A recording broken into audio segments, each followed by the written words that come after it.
the one that comes to mind is the guy that was picking up wood on the Sabbath. They said, what should we do? Stone him to death? Sounds good to me. Like, that's pretty authoritarian. Your image of God is showing again because you're making moral judgments.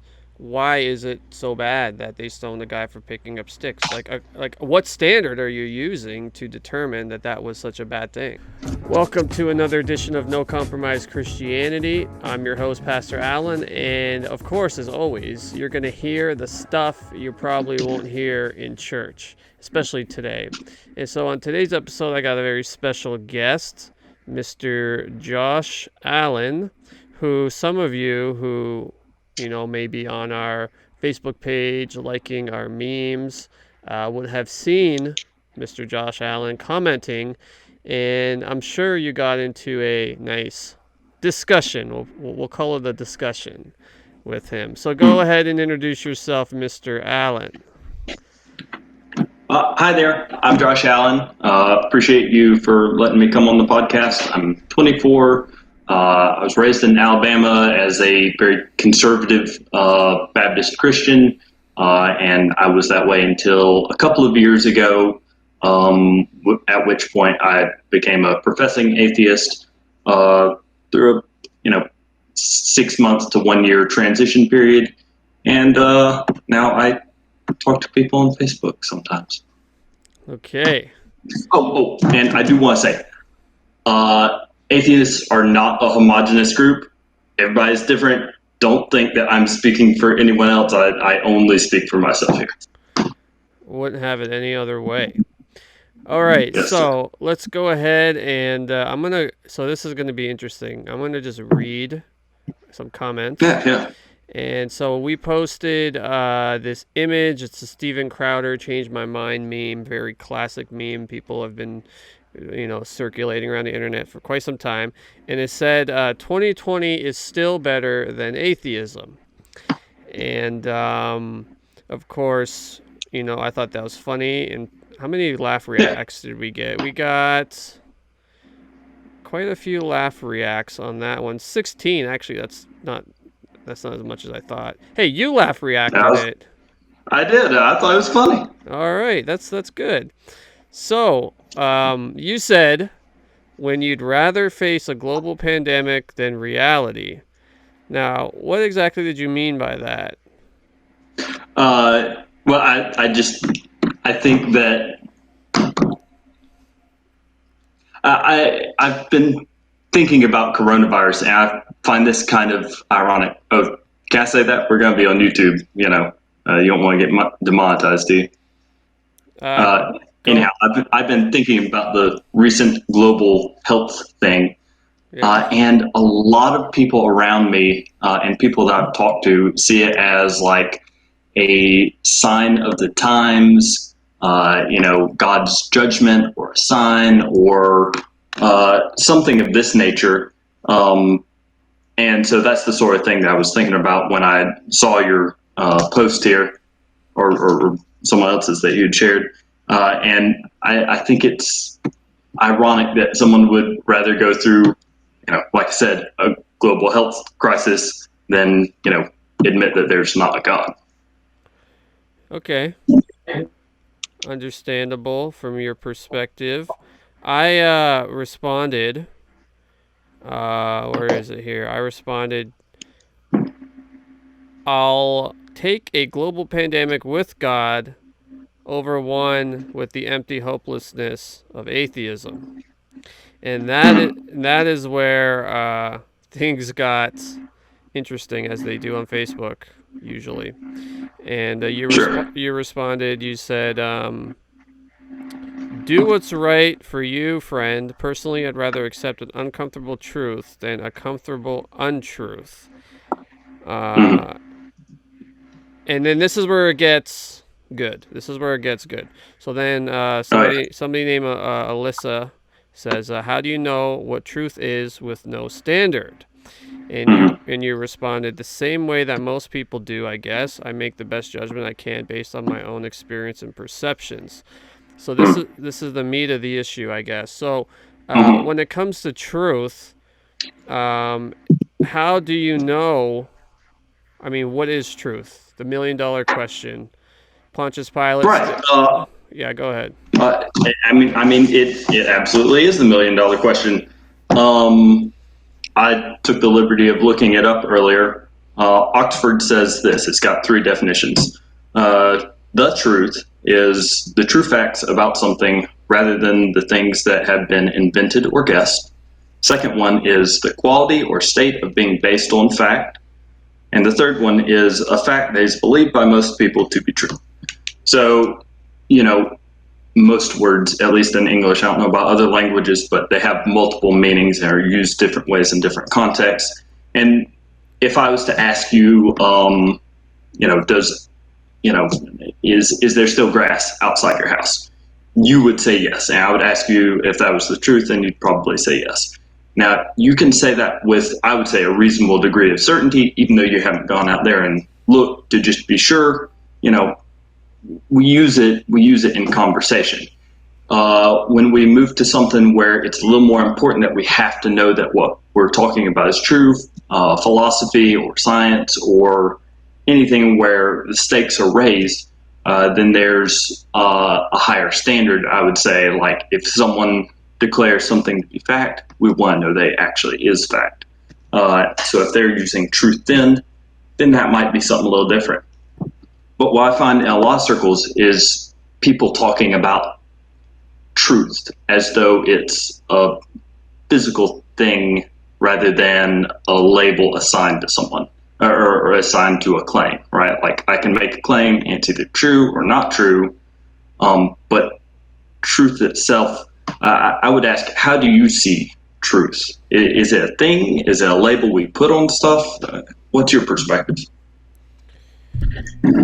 Truth from the Christian worldview is a person named Jesus Christ. So Jesus said, "I am the way, the truth, and the life."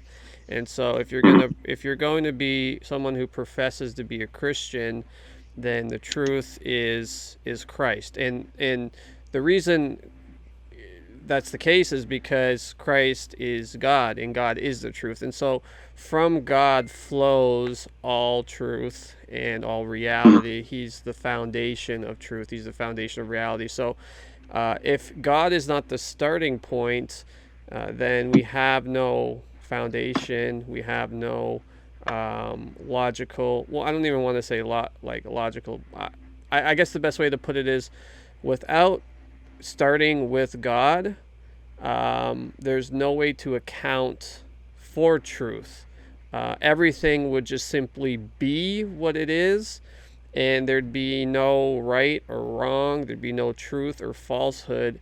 It would just simply, I don't see how anything could even exist. And so that's truth from the Christian worldview. It starts with God. God is truth. Jesus is the truth, and everything else kind of flows out of that reality. Right. Now, the position you hold, I guess for the people at home, is known as presuppositionalism, right? Hashtag that precept. Yeah, of course, yes. Right, right.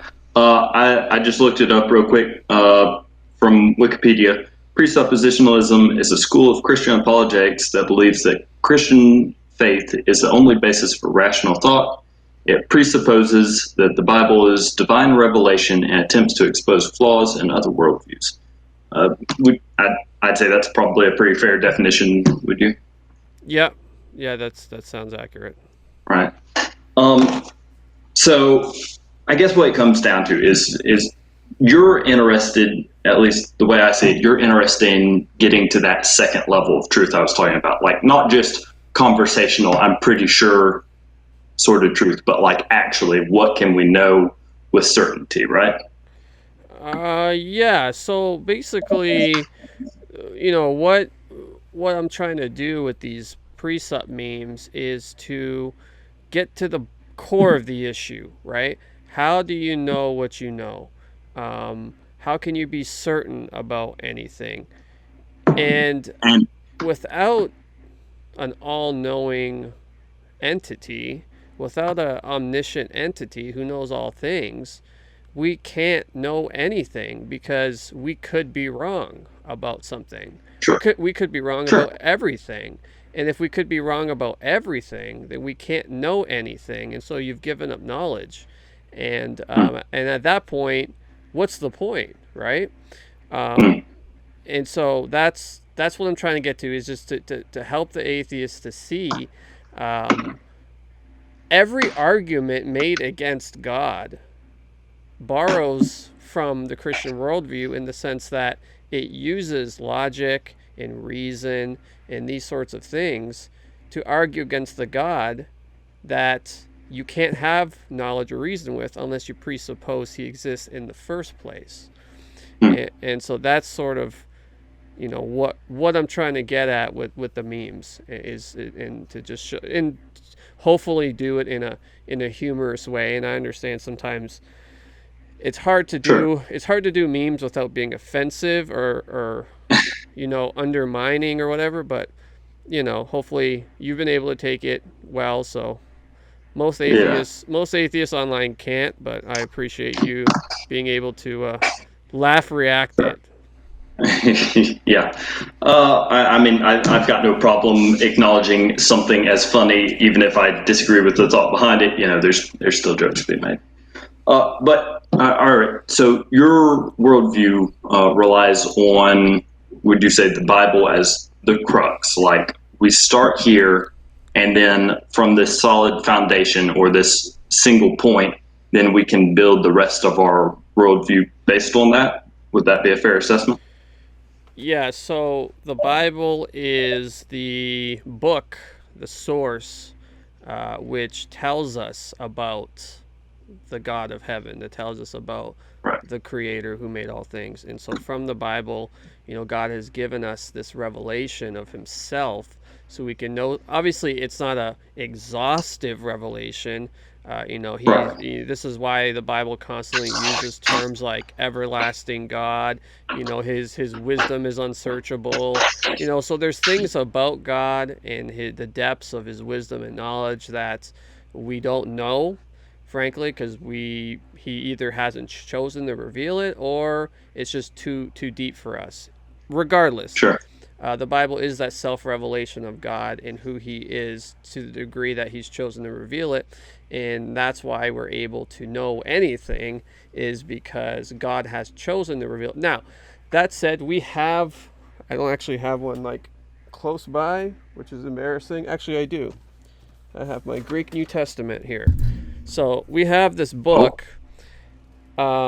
but you know, it's only been, relatively speaking, in recent history that we've compiled this book, right? Yeah. For a long time, it was just several books that different communities, would read and study from, and pass on to their children to know their God. And we've compiled into a nice leather-bound book, and said this is the Bible. However, Mm. it needs to be said before we go on further that the God of the Bible has revealed himself in history to people, and they have recorded it. So it's not like this book dropped out of heaven. God himself did some things in history, revealing himself to some people, and they were like, whoa, we should record this because this is significant. And over thousands of years of the acts of God, they've been recorded in these different books by these different authors through different times. And Mm. we have the Bible, and obviously Sure. climaxing in Jesus. So yeah, that's sort of a short version of the answer Okay. to your question. Right. So this is going to sound a little bit counterintuitive, but how can you be sure that you've read the Bible? Like, and by that I mean not. I know people will argue all day up and down. Like, did we get the right translation? Did we get the right books? Is it in the right order? How do we interpret it? And this sort of thing. But all that aside, considering that to be a non-issue, how can you be sure that you've read the book when, like I believe you've talked about before, our senses can't be trusted? Like we're humans. Our sight can be messed up. Our memories can be foggy. Our logic can be wrong. There's all sort of faulty components we could have, even if we had access to an absolute standard. In order for us to get that standard, it has to come through an extremely dodgy filter of our perceptions. I'm just curious, how do you rationalize that? That's a good question. The way I would answer it is like this. I so sorry. So the question is, how do you know that you've read that your perceptions have accurately um, interpreted or read the Bible? Is that the question? Right. Yes. Okay. Right. Right.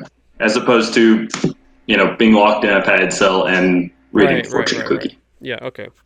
Um, because it's like the old hymn you've probably heard read or sung. Jesus loves me, this I know, for the Bible tells me so. Right. Right. It might sound juvenile, but I know because the Bible told me so. Because God's self revelation told me this is the truth, and He is the truth, and so if I'm going to believe that, then I have to believe, what Proverbs says about leaning not on your own understanding. And so I heard a sermon when I got saved, like, when was that? 2008 or so. And the preacher said, you must submit your intellect to the Word of God. And so ever since then, I'm like, wow, that kind of makes sense. If you're going to be a Christian, that's what you do. And so, um, ever since then, I've submitted my intellect to the Word of God, and I've said, listen, if this is what the Bible says, I believe it to be true, and that's my starting point. And so, how do I know? I know because God has told me so, because the scriptures have told me so, and I can trust my senses in the same way you can trust your senses because they're God given, and being that we're both made in God's image, when it comes to reason and logic and these sorts of things, whether you can account for it in your worldview or not, sort of is irrelevant in the sense that you use those things, reason and logic, and you use those things because you're able to, because you're made in God's image, whether you agree with that or not. So that would be my answer to that question. So, forgive me. I feel like I'm not sure that you addressed the main issue there. Is that you read the Bible and you know that it's God's word because it's revealed to you.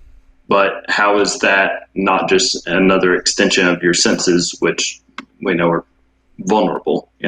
If you Right. if you read God's word, it goes through your eyes. If you Yeah. listen to the Holy Spirit, people hear voices in their head. If you rely on something that you read at one point, you're relying on your memories. And I'm not going to speak for you, but I imagine at some point there's been a situation where you either misread the Bible, misremembered it, or misinterpreted it. I mean, if you're susceptible there, where is the solid, where's Right. your solid foundation? Yeah, so of course, I've made mistakes, misinterpreted the Bible, and things like that. But that doesn't negate the reality of who God is, and that His truth is found in the Scriptures, regardless if I get it right or wrong.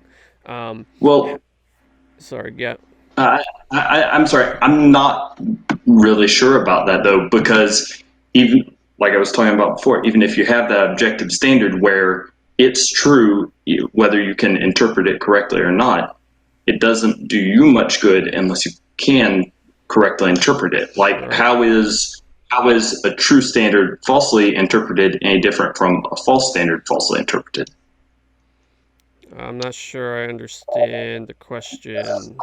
So, so if we're looking for a basis for our reality, Yeah. you base yours on the Bible. Say I base mine on pick any random book. Let's say we both read those, and then we didn't quite get the idea. We got the wrong message. Now yours was objectively true, and mine was wrong from the beginning. But we both come away with the wrong idea. Where's the difference? At that po- Why? at Why that does it matter? right at that point there's no difference. It's like, if I, do a math equation and I come up with the wrong answer, uh, and you do a math equation and you come up with the wrong answer as well. I mean, we're both wrong, right? Um, Right. so, but again, the Bible is a book recording the acts of God in history, and so, um, it's I don't view the Bible as a religious book. I view the Bible as I view it in its genres, right? Psalms is music and poetry and so forth. But Okay. in a general sense, I view the Bible as a historical book, and Hmm. so when I read it, it's not like I'm I don't view it as like a religious textbook or something like that, where it's like, oh my goodness, no, it's a history book telling us about the God of heaven. And so, how do I know? How do I know Right. that I'm reading it properly? I guess the same way you would know you're reading any book properly. Right. God has given you the ability, and you read. And I can't sit here and say there's no sort of divine element. Of course, there is. There is a Holy Spirit who does open the heart and open the mind of people to truly understand, what this text is really all about. And without him, I mean, he says that without the Spirit, no man can come to the Father unless the Spirit draws. And so, yeah, I don't know. I don't know what else to say about that other than it's self-evident. It's a self-evident Right. truth. Yeah. Well, we've talked a bit about how you see things. I'd like to say a little bit about how I see things and just maybe draw a little bit of a contrast. Now, I make, uh, could you just for the audience, real quick, define what a faith or a truth claim is? A truth claim is any claim that any claim really is a truth claim. Yeah, if you claim something to be true, it's a truth claim. Hmm. Uh, anyhow, I've in the last week or so that I've been thinking about this. I've decided I feel like what I say doesn't really qualify as a truth claim. Like if I'm just going to, like you said, make any claim, and if I say this is a truth claim, that is me asserting that this is consistent with reality. But I'm aware that my senses are susceptible to all manner of messing up. So I don't think I can honestly claim a truth claim. What I do instead is I've decided to make a claim of good faith. And what that means is I would like, if I'm going to say something, I would like it to be taken as though it had this disclaimer in front of it, just as an asterisk by it. Um, and I'll just read that real quickly. Feel free to take this with a grain of salt. I know that I might just be an elaborate simulation or a brain in a vat somewhere. I'm aware that my senses may fail me and my memories may not be accurate. My understanding may be incomplete and my logic faulty. That being said, this is my best understanding of the subject at the current time in my current state. I can't say with certainty that it's true, but I can say that it's true to the best of my understanding. Um, and honestly, I feel like that's just about the best someone can do. At the end of the day, we we have to acknowledge I could be wrong about this, but this is, I say in good faith, this is my best understanding of the scenario. I Do you feel like we can do better than that? Like we can say not only is this my best understanding, I'm saying with certainty this is true. Do you feel like that's possible? Yes, and I don't actually think you believe that, because you don't live consistent with that, because certain things are true. And if you really do believe, the statement you just said, then you can't know anything. You've given up on knowledge, and now you're just guessing. And so I do believe, as the scripture tells us, that all men and women know God exists, and there's only two options: either you suppress that truth in unrighteousness, or you embrace that truth. And so yeah, I mean, you don't really believe that. You live consistent.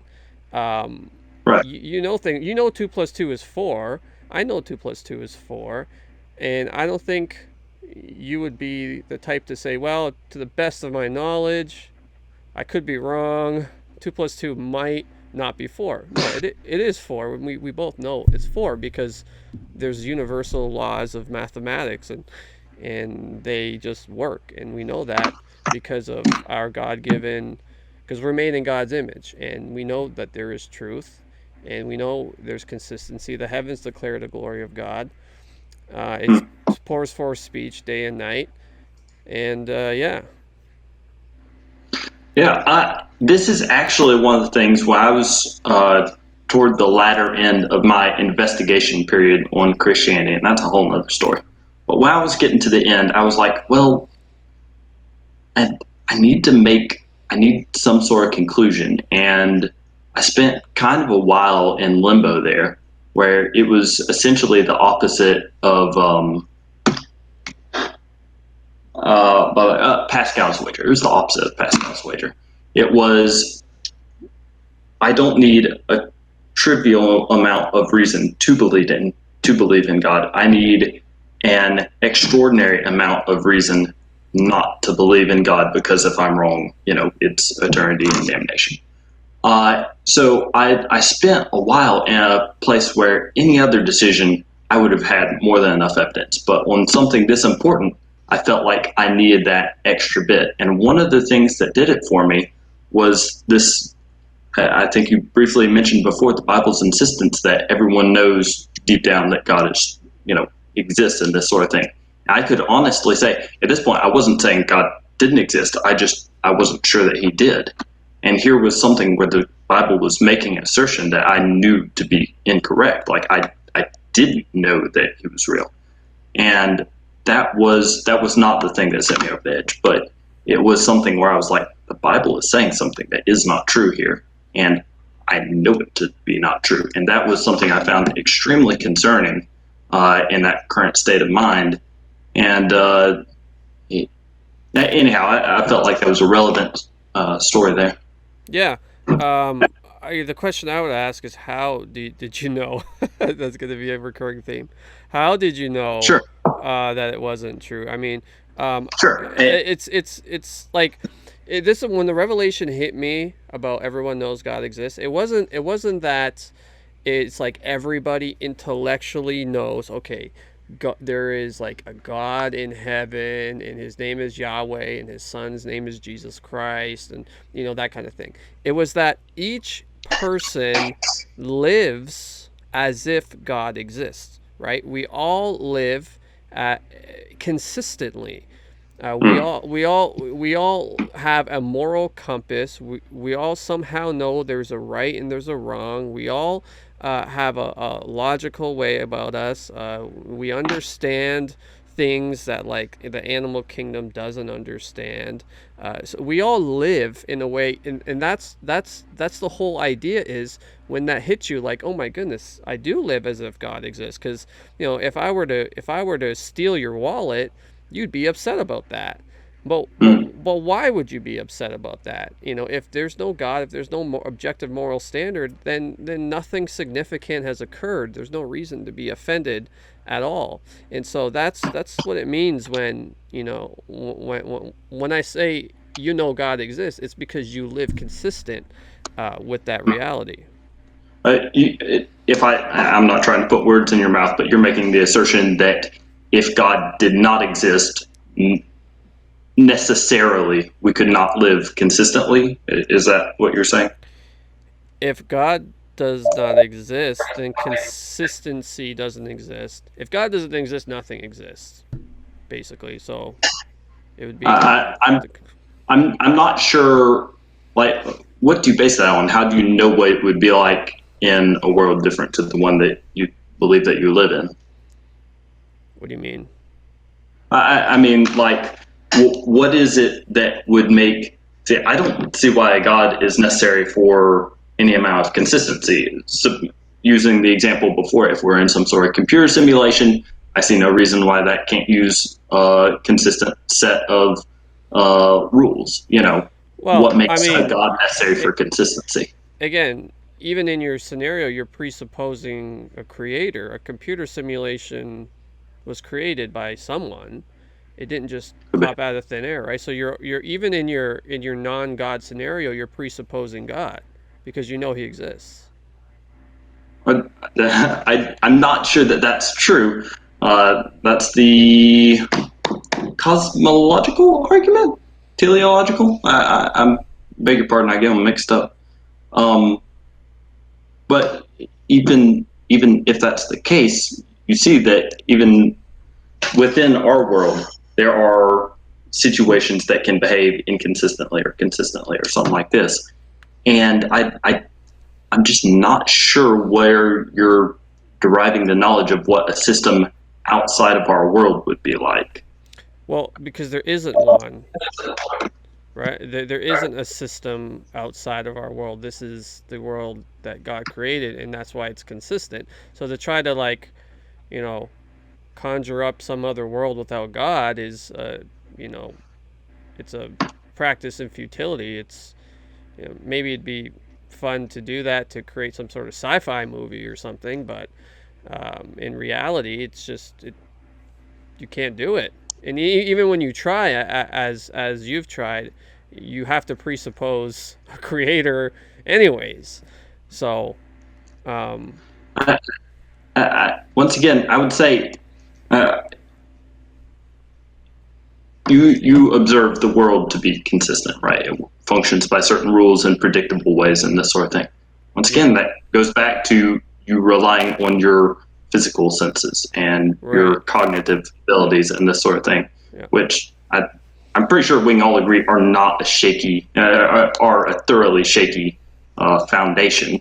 I mean, if you're going to use the argument that because we can observe the world to be consistent, therefore the world was made by God or is sustained by God, it presupposes that we can trust our perceptions, which I think is definitely not the case. well, we can trust our perceptions in so much as God has given them to us.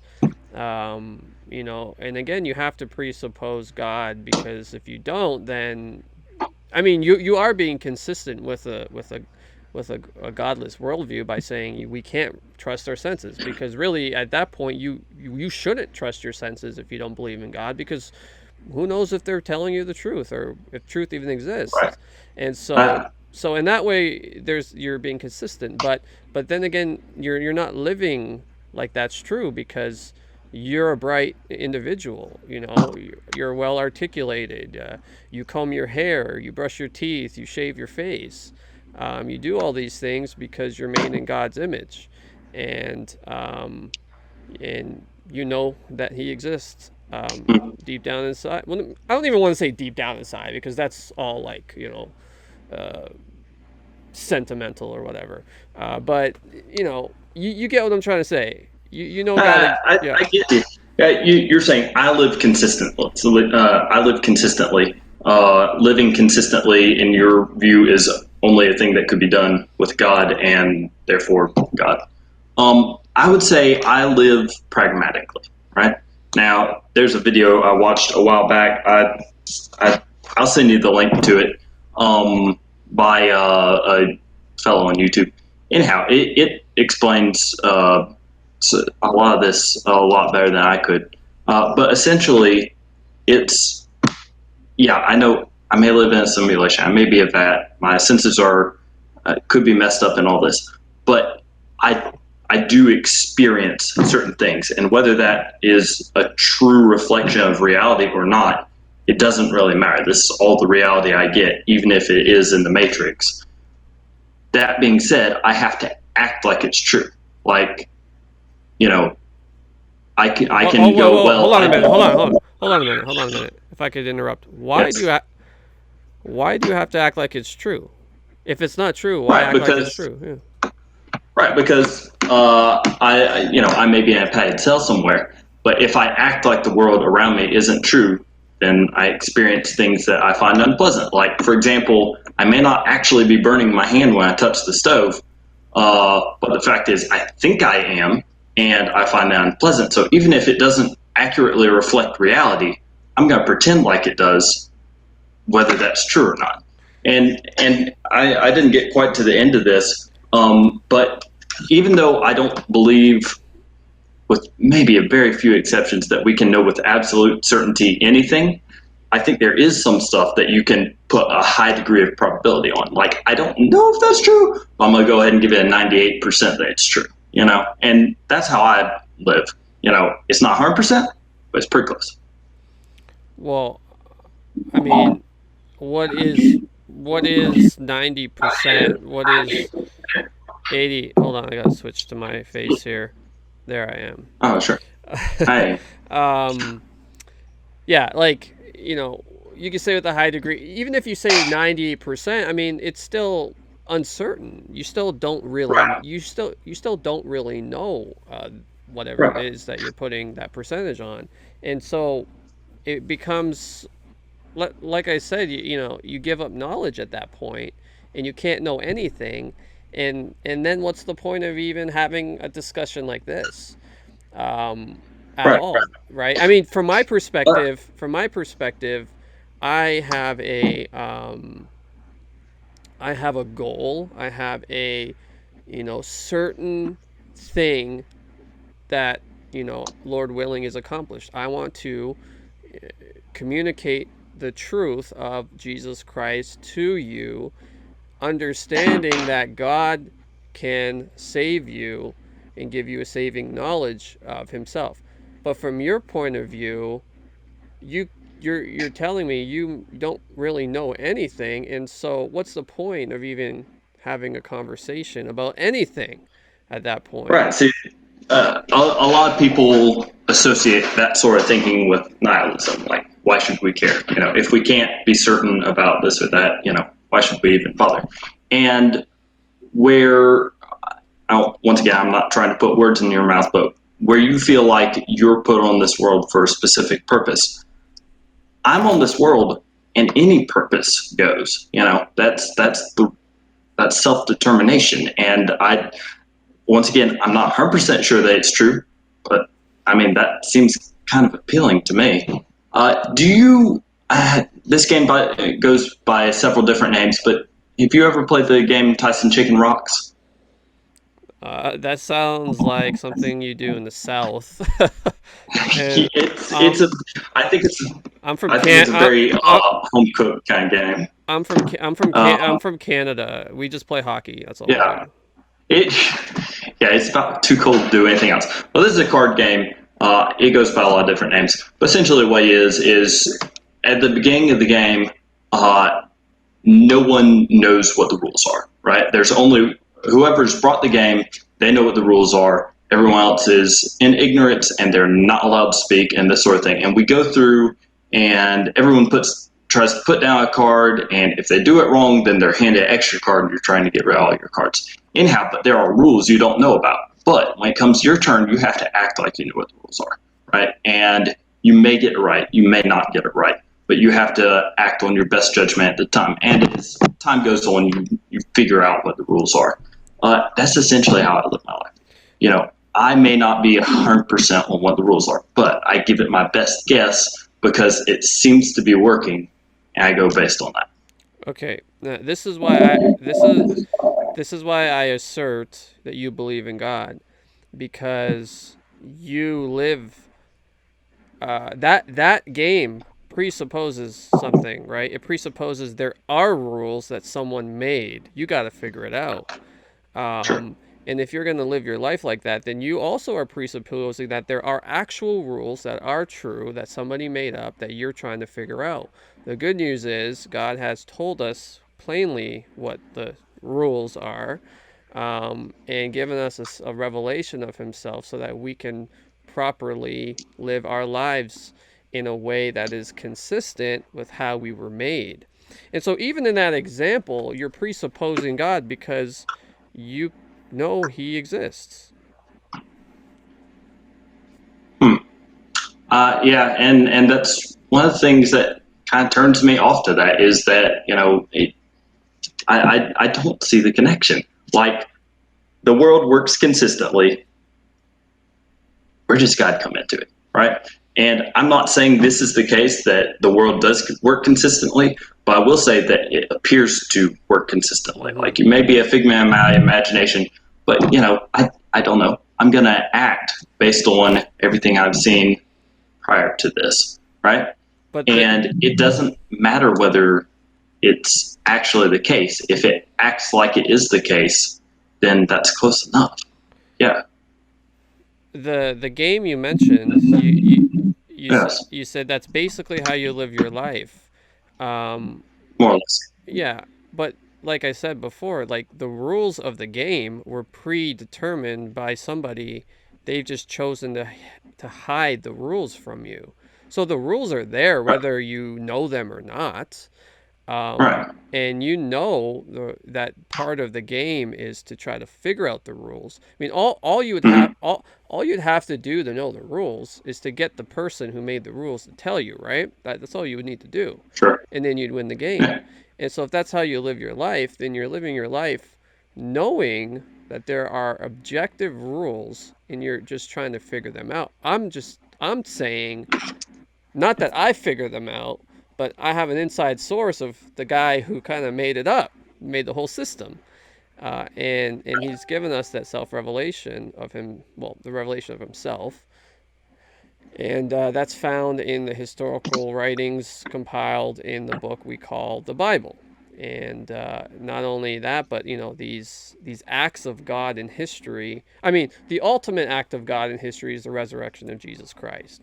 Like if that happened, then here's a guy who broke the mold. Like if Jesus rose from the dead, to use like a modern term, he broke the matrix, right?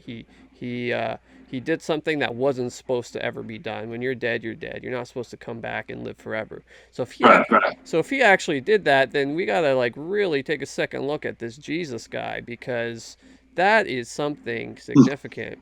And so that's really where the rubber meets the road, is the resurrection of Jesus Christ. And my faith is firmly rooted in the resurrection of Jesus Christ. And because he's alive, um, I can know things and trust the word of Mm. God. And yeah, so that's sort of. I just went off on a gospel tangent on you there. No, actually, that's well. If you don't mind indulging me on a small tangent as well, this isn't something I've thought out a whole lot, and I'm not sure that it has a really logical end. But I was thinking about the resurrection story a while ago because people love to put emphasis on that, and rightfully so. Because if it was true, it'd make a difference. But look, at the end of the day, if you have someone that goes, "I can rise from the dead," he goes, he dies, he rises from the dead. That's all you know. He can rise from the dead. It doesn't tell you he's God. It doesn't give him any right to tell you what to do. It all it does is prove that he can rise from the dead. And to me, that just kind of sounds like a magician sort of thing. It doesn't really say ultimate authority in the universe. Which, granted, if he could rise from the dead, I just as me being me, I'd probably buy what he says on other stuff. But at the end of the day, what does it actually prove? Just that. Well, it Which I just a thing.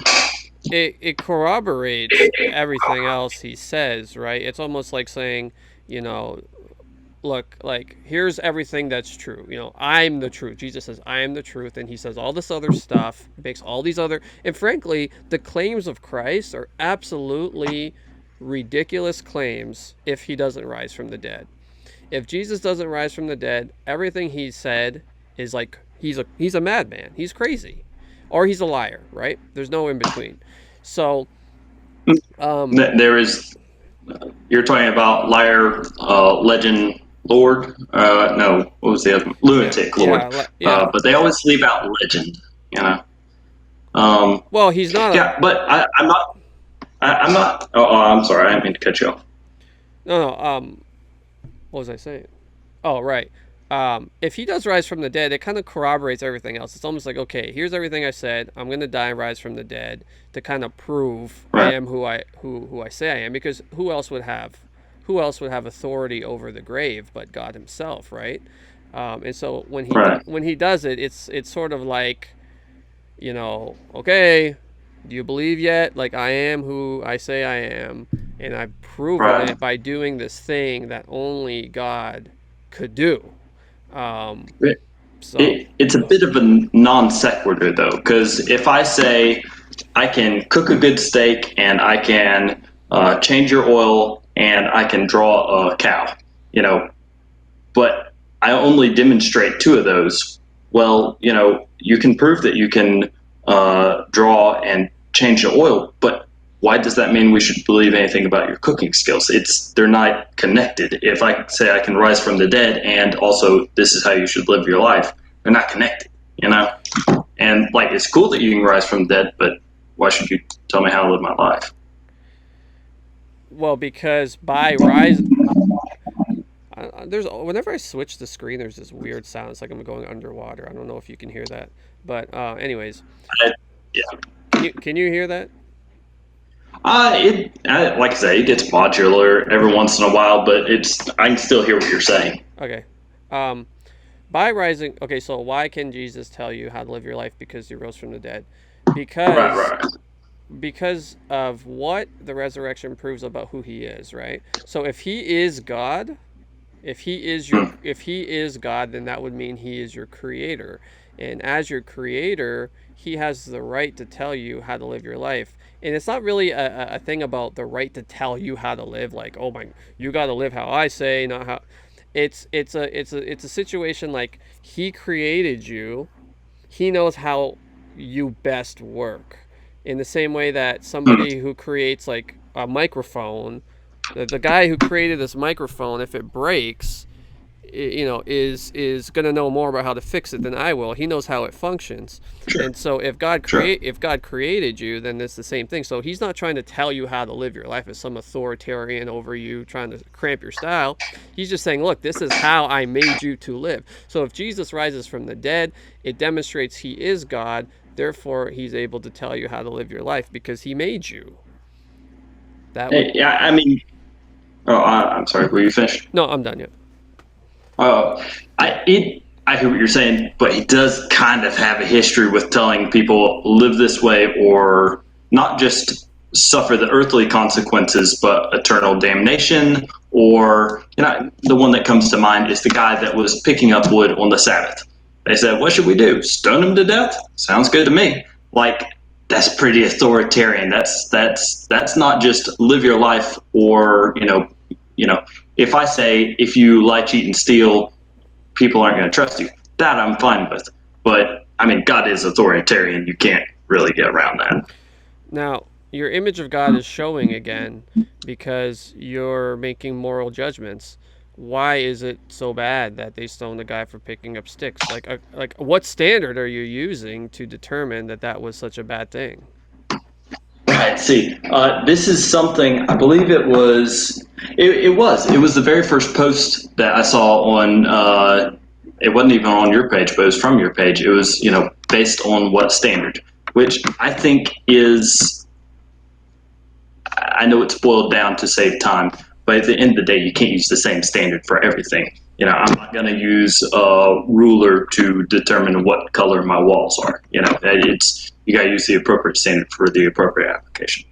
Um, but my standard is the fallible stuff that I talked about before. My senses, my sight, my sound, my memories, my logic, this sort of thing that I know that is undependable. But it's all I got. So I got to use it the best I can. And like I said, I'm not asserting that this is true. I'm saying I'm putting this at 90% or maybe at 60%, whether I think it's something I can go on or something that I probably better not bet any money on. It depends. There's not. What would do you believe in a universal standard for everything? Um, I I believe in an objective moral standard. As far as like how to measure a piece of wood or whatever. There's obviously different standards. There's metric and, you know, centimeters and millimeters Standard. and things like that. There's different standards for Sure. measurements and stuff. But at the end of the day, those standards they work, uh, and they work because they're based on mathematical truths, which are, you know, which come from God anyway. So again, it all comes back to God. But when it comes to the objective moral standard, yeah, I do believe in a standard. I guess I do believe in a standard for everything because everything works because God made everything to work and is consistent. So yeah, there is a standard for everything. And when it comes to morality, right, moral claims, this is right, this is wrong. Um, I do believe in a standard that has been revealed to us from God, that this is how we ought to live our lives. This is how we ought to behave. Now, is there some nuance? Is there some nuance? Sometimes there is because we live in a messed up world. Like I know there's scenarios. Everyone can come up with a scenario where stealing would be the moral thing to do, or breaking the law would be the moral thing to do, or whatever. In these nuanced situations, but generally speaking, you know, there's an objective moral standard whereby God has, you know, determined we ought to live. Hmm. Uh, you've kind of hit. You've gone real close to two of my three favorite Bible stories. That being Reasonable Thomas and the Fall of Man, and the one you haven't gotten to would be Elijah on Mount Carmel. But the the the objective morality of God, right? God, what is consistent with God is moral, and a divergence from God is immoral. Would you say that that's accurate? Um, what's consistent? Yeah, what's consistent with God's revelation, um, you know, is moral, and what is inconsistent with it would be immoral, according to his law he's given us. God isn't constrained by the law. Like God can't break the law, right? God can't murder anybody, in the same way that you know uh, Right. yeah, You, you because know what he you said. so, It's absolutely true. God can't murder because even if he did murder someone who was just over here minding their own business, the fact that it's consistent with his will would make it okay because God decided to do it. That and God decides what's okay. It's okay, no matter. It's subjective. no no no It's no no God. no It's no. the subject. But That's not what I mean. That's not what I mean. oh, Um, I'm sorry. what I mean is God can't murder anyone because God owns everyone. And if he gives you life, he can take it. And when he takes it, he's not murdering you because he actually has the right to take back what he gave. We can murder each other because it's not our right to take someone's life. It's God's right to take someone's life. So when we kill somebody, we're actually committing sin because we are putting ourselves in the place of God and thinking we can take someone's life, but it's not our place. It's God's place to do that because he gives life and he takes it away. So God can't, by definition, murder anybody because he owns everybody. That's sort of what I mean by that. Right. Not only can he not murder them, he can't torture them, even though it might look like torture. He can't tempt them, even though it might look like tempting. Any number of things you can just say, well, God has the right to do that to you, regardless of how horrible we might perceive it as being. God has the right to do it, so he gets to do it. But once again, that's not objective. That's just based on God and using God as your subject.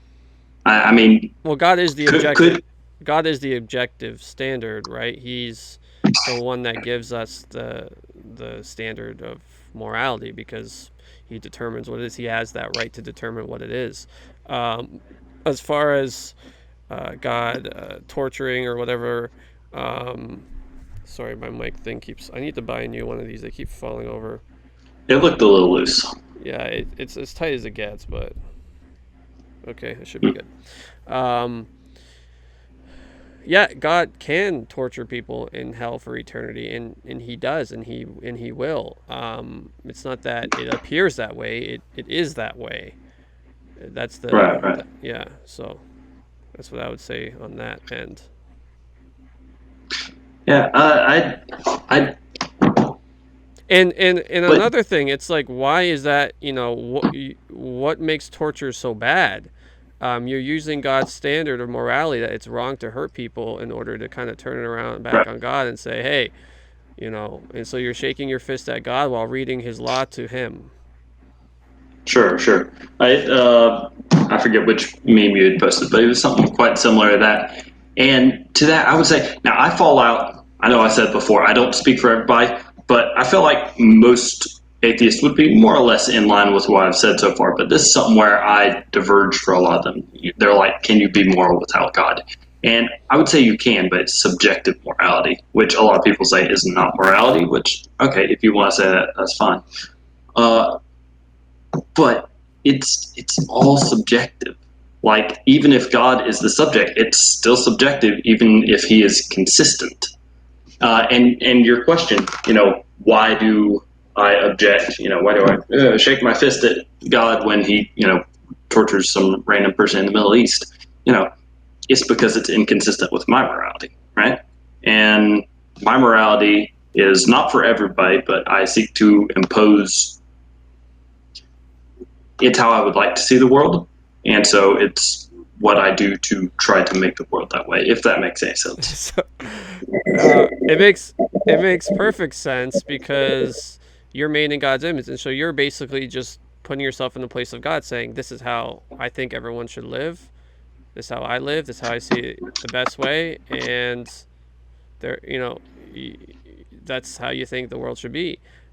And I mean, everybody's sort of like that, right? But that's because we're made in God's So, image, and we all know that He exists, and there's a moral standard that we ought to abide by. surely that's not consistent with your worldview, though, because if I have a sense of morality and consistency with God is the ultimate standard of morality, and I set that aside. I say that's not morality at all. This over here is morality. Uh, where's my sense of morality? Like this is the most important thing, and I think it's quantifiably not true. Yeah, yeah. So although your sense of morality may differ in some ways from what God has said is moral and good.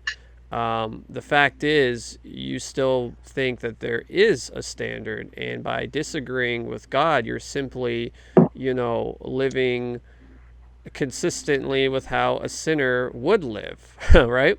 Um, and that's how we all are. I mean, you know about the story of the fall of man and how the serpent tempted them and all that kind of stuff.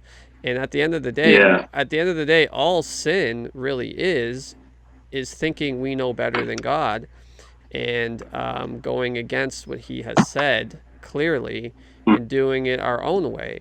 And so nothing you're saying here is like surprising. It's just revealing that you are made in God's image. You're a fallen image bearer of God like everyone else, and you're living consistent with that way. And until I mean, you grew up in the Baptist. I don't know what kind of Baptist church you grew up in. There's so many different kinds. My church is a Baptist church, and honestly, I I might get in trouble for saying this, but like 60%, no, maybe even 70% of Southern Baptist churches, I would say steer clear from. Um, but so it's hard when anyone says I grew up in a Baptist church, it's like okay, that tells me almost nothing, right? But right. and, Yeah. Technically, it was non-denominational, but Baptist leaning is where we usually tended to fall in. yeah.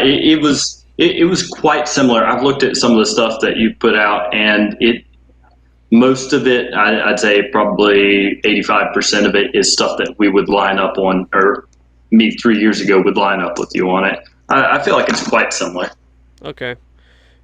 Yeah. So all that to say is that yeah, you know the story and how it went, and Yeah.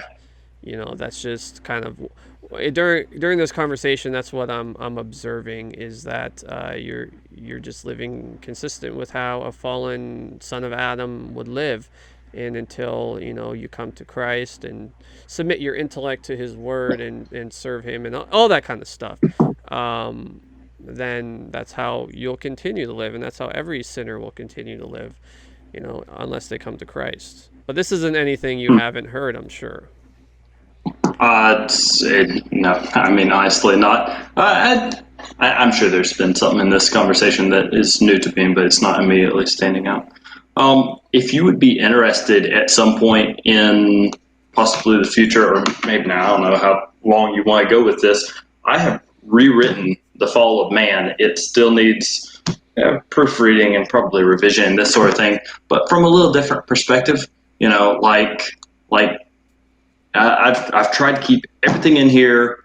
I've tried specifically to make it in a way that no Bible literalist can object to it, because I'm not trying to force some view on someone else. But like I said, it is one of my favorite stories. But if you wanted to delve deeper into that at some point, then I'd be happy to.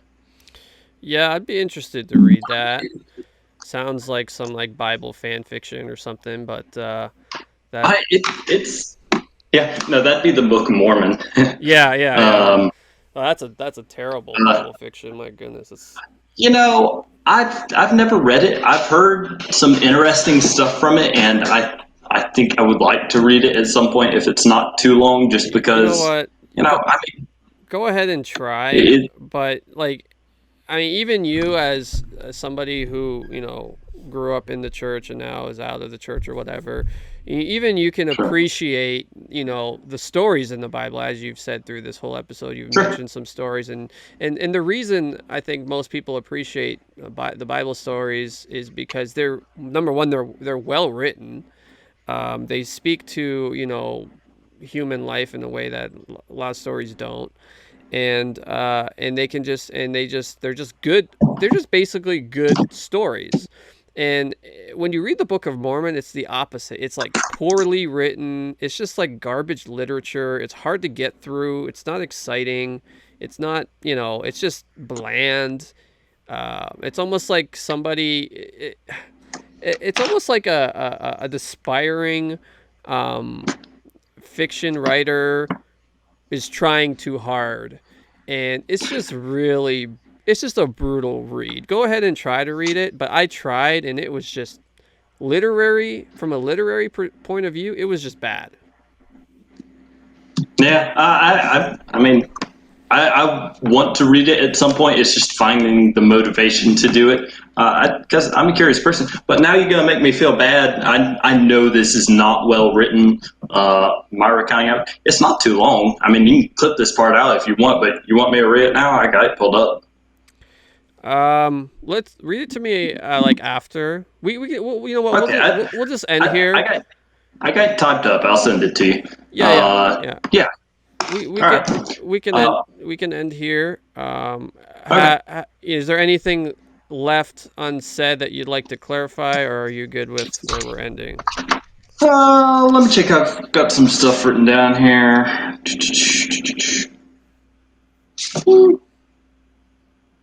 Uh, no, we covered most of the stuff I wanted to say. I just wanted, I guess, the moral of the story, if you'll accept the pun, is you can't really trust anything. I would say, your senses are flawed, your memory might not be there, and just regard everything with a healthy sense of skepticism. I guess that's pretty much where I would end it. Okay. I think that pretty much sums up what you've been saying. And I guess since I'm the host, I'll get the last word, like Yes, sir. Jerry Springer's final thoughts. When I wasn't a Christian, I did watch a bit of Jerry Springer, and Oh no, how dare! I'm embarrassed to say that it is just looking back on it. My goodness. Now I used to be a professional wrestler, and so I know You? I Okay. what's that? That's an interesting history. Do they Yeah, wrestle up in Canada? yeah. Actually, there's quite a I mean, you got Bret the Hitman Hart, right, and you got Hmm. I guess he's kind of the only real Canadian that made it big, but um, Hmm. anyways, yeah, there's like a good wrestling pro wrestling scene Okay. in Canada. Anyways, when I was in wrestling, it's sort of a circus, right? I mean, pro wrestling was born out of the Sure. born out of the circus, and so Yeah. it's similar to Jerry Springer. And so, interestingly, a lot of the guys I wrestled with were on Jerry Springer, Hmm. because Jerry Springer's a work. It's fake. They just hire some like people to play these wacky characters, and they go out there, and I mean, it looks like pro wrestling now. If you've ever seen it, it's just people fighting, and it's crazy. It's a sideshow. And so, yeah, all that to say, Jerry Springer is a work, and it's fake as pro wrestling is. So, but those aren't my final thoughts. These are my final thoughts. As you can see, I can get off on a tangent. Sure. My final thoughts are the same thing I've been saying this whole time, that God exists. He's self-evident. We all know it. We know it instinctively by the way we live, because we know right from wrong, and that Jesus Christ is the only way. He is the answer, and it's not because it's written necessarily in a text like this. The text tells us what he's done, and what he's done is risen from the dead. And so if we trust him, he can redeem us from the fall and really reorient us to begin living the way he's made us to live in service to him. And we can really only find satisfaction and pleasure and meaning when it's in him, because he is satisfaction and meaning. The Bible says at his right hand are pleasures forevermore, and Christ is seated at the right hand of God. So it would be inappropriate for me not to exhort you to trust Christ, to turn from sin, put your faith in him. And like I said in the one of the comments, somebody like made fun of your appearance. They said something rude, and I just said, look, be nice to Josh. Can't make fun of my face. No. I said, be nice to Josh. I feel like he's going to be a Christian, and he's going to come to Christ. And I still believe that, and I still hold out faith for that for you. So I just mean, it's happened before. yeah, just know, I'm praying for you. I got some others praying for you, and I appreciate you coming on here and being open and honest and discussing these things with me. And Sure. I hope that the people who've listened and watched have been encouraged and maybe at least entertained by it, I guess. But with that said, One could hope. and yeah, I mean, for whoever said that about you, you're a pretty handsome young man. You're a handsome young man. Why, thank you. Why, thank you. So I've been told many times. Yes. Well, I appreciate you having me on. I mean, you and me were both interested in our own ways in dragging this sort of thing into the light, and that's what we're here to do. Hopefully, someone's been enlightened. All right. This has been another episode of No Compromise Christianity, where you're going to hear the stuff. Today, you definitely heard the stuff that you won't hear in church. God bless you.